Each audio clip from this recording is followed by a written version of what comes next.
लामो वर्तमानले के भन्नु भएको छ भने ओलीज्यूले हामीलाई तर्साउनु भयो, अध्यक्ष र हाम्रा विरुद्ध सिआइबी लगाउनु भएको छ। त्यो तर्सेर कतै माओवादी अब त खत्तम हुने भयो भन्ने स्थितिमा पुगेर त्यो तर्सिनु र तर्साउनुको बेचको यो मेलमिलाप त होइन।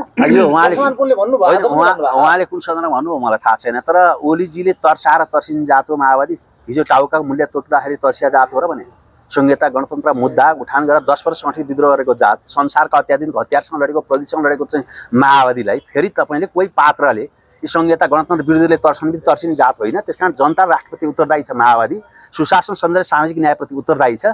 यो व्यवस्थाको निम्ति जसरी माओवादी लड्यो, व्यवस्थाको सुरक्षा गर्ने, व्यवस्थाको सफल कार्यान्वयन गर्ने कुरा, यो संविधानको रक्षा, संविधानको सफल कार्यान्वयन गर्ने प्रक्रियामा माओवादी के छ जिम्मेवार छ। जिम्मेवार भएर पेश भएको हो। यसको अर्थ माओवादीले कसैसँग सम्झौता गरेका छैन, कसैसँग आत्मसमर्पण गर्नुपर्ने आवश्यकता पनि माओवादीको छैन। यस अर्थमा यहाँको यो लोकप्रिय मिडिया मार्फत आम जनतालाई के म आह्वान गर्न चाहन्छु भने माओवादीले राष्ट्र र जनता हितलाई केन्द्रमा राखेर आफ्नो भूमिका निर्वाह गर्छ, राष्ट्र र जनताप्रति धोका दिँदैन। यो विषयमा स्पष्ट हुन्छ।